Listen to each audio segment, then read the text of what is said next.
Birinci Putinin xarakteri var. Sevinç xanım, mən deməkdən yoruldum ki, mən hələ Milli Təhlükəsizlik Nazirinin birinci müavini işləyəndə bizdə təsdiq olunmuş kəşfiyyat məlumatı var idi ki, Rusiyada müzakirə olunur ki, biz indi bu MDB-ni yaradaq, bu keçmiş Sovet Respublikalarını özümüzdən uzaqlaşmağa qoymayaq və güclənən kimi bunları yenidən öz təsir sferamıza qaytaraq. Yəni imperiyanı bərpa etməkdən Rusiya, hətta demokratik Yeltsin dövründə belə yeni yıxılarkən SSR-i belə vaz keçməyibdi. Onlar 22-ci ildə SSR-nin 100 illiyi tamam olanda imperiyanı bərpa etmək istəyirdilər. Ona görə də Ukraynada 3 günlük xüsusi hərbi əməliyyat nəzərdə tutmuşdular. Baxın, ona görə də Rusiya müharibəyə deyil, bu xüsusi əməliyyata hazırlaşmışdı. Rusiyanın bugünkü vəziyyətə düşməyinin əsas səbəblərindən biri budur.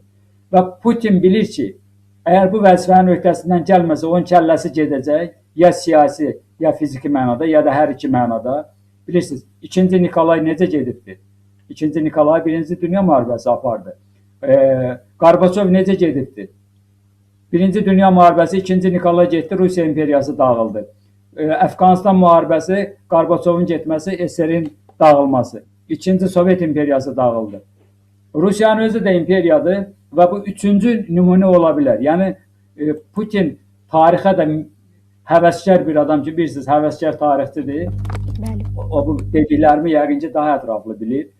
Xüsusi xidmətdən də gəldiyinə görə daha detallı bilgisi var.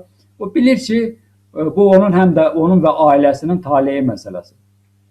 Ona görə də mən onun sona qədər dirənəcəyini hesab edirəm, amma dirəndikcə də ətrafı onun üçün artıq təhlükəyə çevrilir. İndi Putin onlar üçün təhlükə görünür, amma tədricən bu bumerang effekti verəcək və siyasi strateji planda bumerang effekti yaranacaq. Ətrafı artıq onun üçün təhlükə çevriləcək.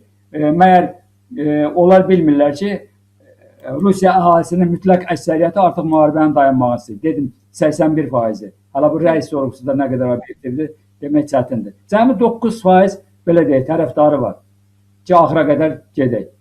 Z blogerləri belə, bu camiyə belə artıq müharibəni dayandırmağı tələb edir. Yəqin ki, izləyirsiniz, siz jurnalistsiz, məndən yaxından o sosial şəbəkələri, o nə bilim blogerlərin yazılarını, telegram kanalları yəqin izləyirsiniz.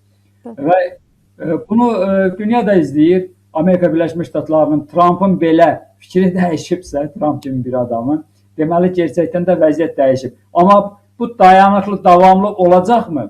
Bu çox faktorlardan asılıdır. Mən ancaq birini dedim, o Çin faktoru.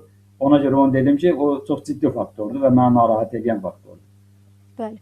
Amma başqa faktorlar.